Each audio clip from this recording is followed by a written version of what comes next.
ஆம்பூர் பிரியாணி செய்கிறதுக்கு நான் 1 kg basmati rice எடுத்து வச்சுருக்கேன். இது வாஷ் பண்ணி ஊற வச்சுக்கலாம். ஒரு 10 காஞ்ச மிளகா சுடு தண்ணியில் போடுறேன். இதை ஃபைன் பேஸ்ட்டாக அரைச்சிக்கலாம். நான் கொஞ்ச நேரம் ஊற வச்சுட்டு நம்ம ஃபைன் பேஸ்ட்டாக அரைச்சிக்கலாம்.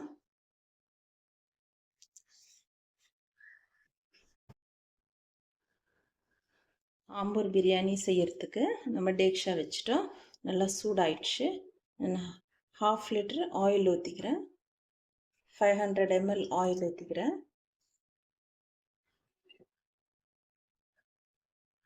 மசாலா போட்டுக்கலாம். எல்லாம் 2 கிராம் எடுத்து வச்சுருக்கிறேன். பட்டை ஒரு 2 கிராமு, லவங்கு 2 கிராமு, ஏலக்காய் 2 கிராம், எல்லாம் ஒரு 4 நம்பர்ஸ் வருது.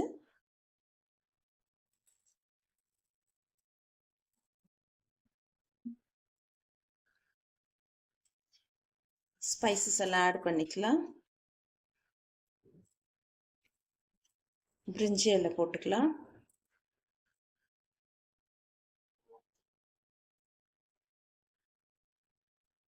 ஃபோர் 400 கிராம் அனியன்ஸ் கட் பண்ணி வச்சுருக்கேன், அது போட்டுக்கலாம்.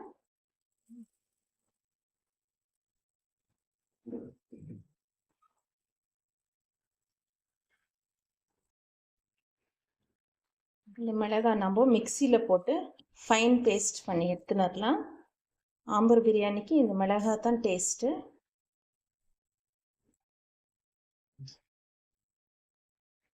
நம்ம அனியன் போட்டதெல்லாம் நல்லா வதங்கிடுச்சு.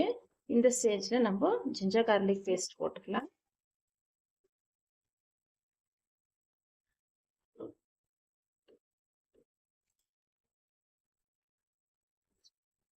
இஞ்சி பூண்டு 2 ஒன்றா அரைச்சி வச்சுருக்கேன். அதனால் 2 ஸ்பூனு ஜிஞ்சர் கார்லிக் பேஸ்ட் போட்டுக்கிறேன். 2 ஸ்பூன்ஸ் ஜிஞ்சர் கார்லிக் பேஸ்ட்டு. நீங்கள் செப்பரேட்டாக அரைச்சி வச்சுருந்தீங்கன்னா ஃபஸ்ட்டு பூண்டு போட்டுங்க. அப்புறமா பூண்டு கொஞ்சம் வதங்கின பிறகு இஞ்சி பேஸ்ட் போட்டுங்க. இந்த 2 ஒன்றா அரைச்சி வச்சுருக்கிறதுனால 2மே ஒன்றா போட்டுட்டேன். அதே டைமு செப்பரேட்டாக அரைச்சி வச்சு ஃபஸ்ட்டு பூண்டு போட்டு வதக்கிக்கோங்க. இந்த பச்சை வாசனை எல்லாம் போட்டோம்.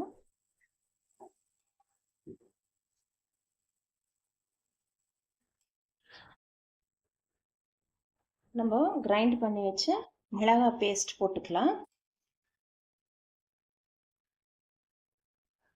ஒரு 10லேருந்து 12 மிளகாய் நம்ம எடுத்து சுடு தண்ணியில் ஊற வச்சு அப்புறமா நம்ம கிரைண்ட் பண்ணி வச்சுருக்குறோம். அது எல்லாத்தையுமே போட்டுக்கலாம். சரியாக இருக்கும் இந்த குவான்டிட்டிக்கு.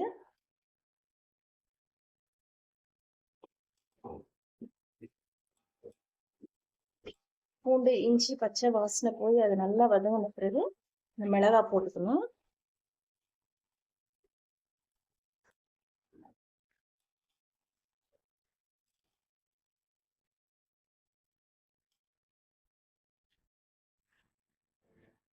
புதினா கொத்தமல்லி நான் வாஷ் பண்ணி கட் பண்ணி வச்சுருக்கேன். இந்த ஸ்டேஜில் நம்ம இது போட்டுக்கலாம். ஒரு கைப்பிடி அளவு புதினா, ஒரு கைப்பிடி அளவு கொத்தமல்லி,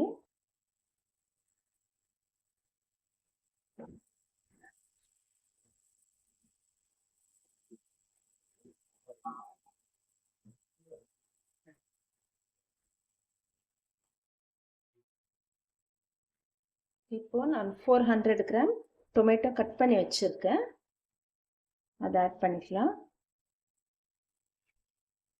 400 கிராம்ஸ் டொமேட்டோ.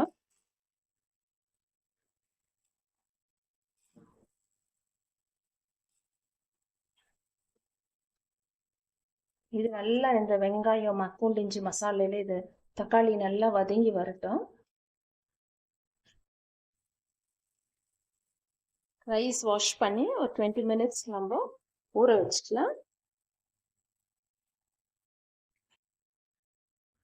தக்காளி இதில் நல்லா ஸ்மாஷ் ஆயிடுச்சு. இப்போ நம்ம எடுத்து வச்சிருக்க சிக்கன் போட்டுக்கலாம்.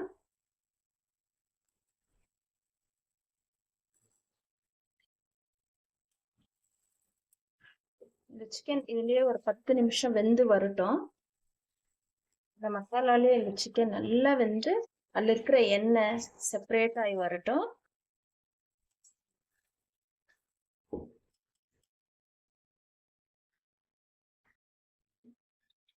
ரைஸ்க்கு தண்ணி வச்சுருக்கேன்.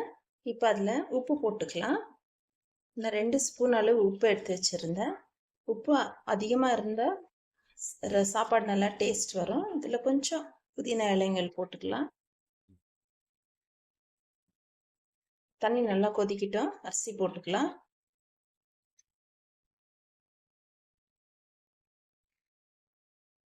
10 நிமிஷம் ஆயிடுச்சு சிக்கன் போட்டு. நான் உப்பு போட்டுக்கிறேன். அப்படியே கர்டு ஒரு 250 ml கர்டு ஊற்றிக்கலாம்.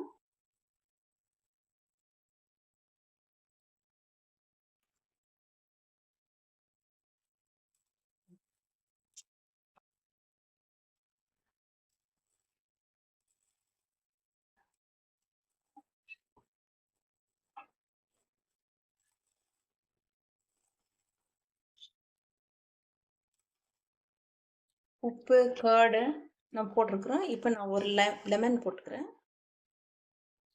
லெமன் ஜூஸ் போட்டுக்கலாம். ஒரு பெரிய லெமன் எடுத்து வச்சிருக்கேன்.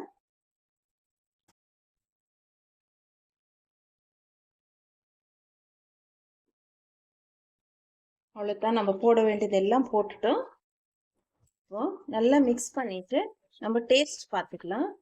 உப்பு, காரம், புளிப்பு எல்லாமே இந்த ஸ்டேஜில் நம்ம டேஸ்ட் பார்த்துக்கலாம். தண்ணியே ஊற்றல. இந்த சிக்கன்ல இருந்து திக் ஆகி வர தண்ணி எவ்வளோ இருக்கு, இதுல இருந்து ஆயில் செப்பரேட் ஆகி வரட்டும்.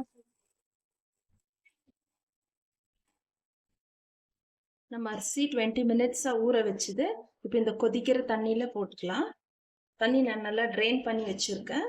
இப்போ இதை போட்டுக்கலாம். இல்லை உஷாரா போட்டணும்.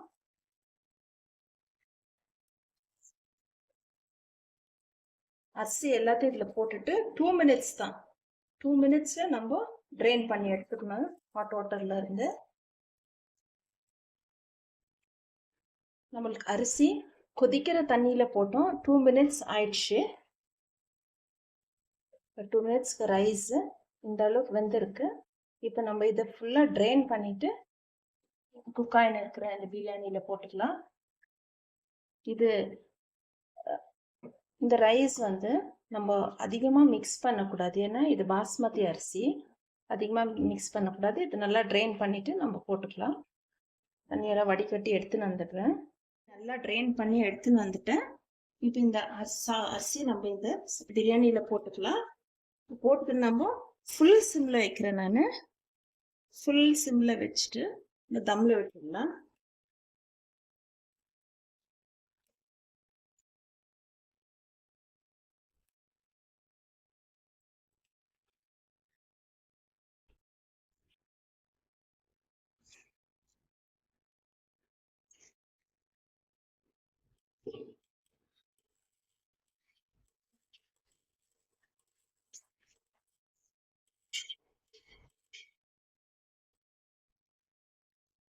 ஆல்ரெடி நம்ம சிக்கன்லேயே கொஞ்சம் தண்ணி இருந்துச்சு. ரைஸும் நம்மளுக்கு 50% குக் ஆகிட்டு இருந்துச்சு. இப்போது பாருங்க, அரிசி போட்ட பிறகு நம்மளுக்கு இவ்வளோ இருக்குது தண்ணி. இது ஈக்குவலாக இருக்குது பாருங்க. அரிசி, தண்ணி இதெல்லாம் ஈக்குவலாக இருக்குது. இப்போ நம்ம லெவல் பண்ணி விட்டுடலாம். லெவல் பண்ணி விட்டுட்டு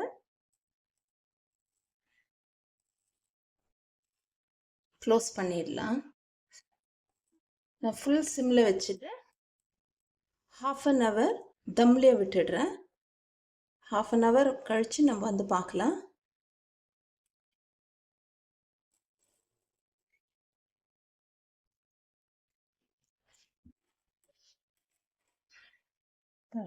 ஃபுல் சிம்மில் இருக்குது. ஸ்டவ் ஃபுல் சிம்மில் வச்சுட்டு நம்ம க்ளோஸ் பண்ணிடலாம். 1/2 hour டிஸ்டர்ப் பண்ணாமல் நம்ம இப்படியே விட்டுடலாம். இது மீடியம் பர்னர் இது. ஸோ 1/2 hour விட்டுட்டோம்னா கரெக்டாக குக் ஆகிடும். நம்மளுக்கு 1/2 hour டைமர் ஆயிடுச்சு. இப்போ ஓப்பன் பண்ணி பார்க்கலாம்.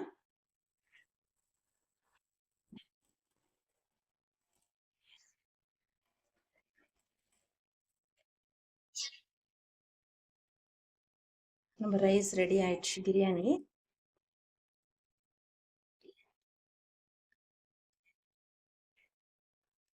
பாருங்க, நம்ம மட்டன் மசாலா எல்லாம் இருக்கு. தண்ணி 1 ட்ராப் கூட இல்லை. ஆம்பூர் பிரியாணி ரெடி. இப்போ சர்வ் பண்ணிடலாம். நம்ம சர்வ் பண்ணிக்கலாம். நம்ம ஆம்பூர் பிரியாணி சூப்பராக குக் ஆகிட்டு இருக்கு. சிக்கன் அப்படியே எடுக்கும் போது உடையுது.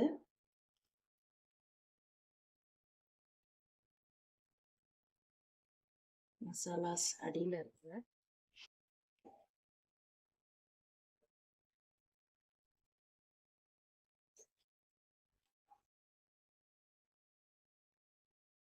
பாருங்க, சிக்கன் எப்படி குக் ஆயிருக்கு. நல்லா குக் ஆயிருக்கு. பீஸ் நல்லா குக் ஆயிருக்கு.